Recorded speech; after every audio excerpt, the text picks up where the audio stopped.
আমি রাজনীতিতে খুব নতুন, তবে এইটুকু বলতে চাই যে এরকম সময় যারা মমতা বন্দ্যোপাধ্যায়ের হাত ছেড়ে দেবেন তারা পার্টির ক্ষেত্রে বেনজল, এবং বেনজল যত তাড়াতাড়ি চলে যায় পার্টির তত বেশি শুদ্ধিকরণ হবে।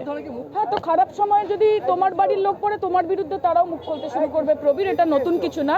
এবং আমি তো বলবো মিডিয়ার কথা, যেই মিডিয়া এতদিন বলতো মমতা বন্দ্যোপাধ্যায় লক্ষ্মীর ভান্ডার দিলে সেটা ভাতা এবং সেটা বিজেপির সরকার দিলে সেটা হচ্ছে মাস্টার স্ট্রোক, আমার মনে হয় মিডিয়ারও খুব দরকার আছে নিজেদের আত্মসমালোচনা করার। এইটা খারাপ সময় মানুষ মুখ খোলে নিজের জন্য।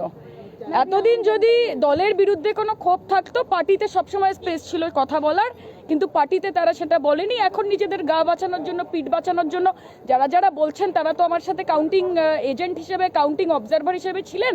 একটা বাঁচতে না বাঁচতে কোলাঘাটে গিয়ে লাঞ্চ করছিলেন সবাই, আমাকে যেন কেউ না বলতে। তো এবার খুলতে বলুন না, খুলে যদি পরিবর্তন আনতে পারেন, টলিউডকে যদি হলিউড করতে পারেন, তাহলে আমাদের থেকে বেশি খুশি কে হবে? অবশ্যই করুন।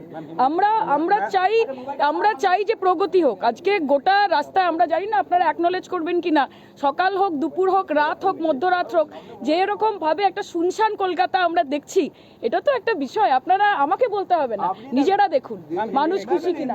তারা টলিউড উদ্ধার করতে পারবেন কিনা আমি বলতে পারবো না, কিন্তু নিজেদের ক্যারিয়ার ডেফিনেটলি পুনরুদ্ধার করবেন। কেন, I am a full fledged রাজনীতিবিদ এবং আমি একজন নির্বাচিত জনপ্রতিনিধি যাদবপুর লোকসভা কেন্দ্রের, এবং দলের সঙ্গে আমি রয়েছি। আমি পশ্চিমবঙ্গ তৃণমূল যুব কংগ্রেসের সভানেত্রী। আমার কাছে ইদার অর বলে কোনো অপশন নেই।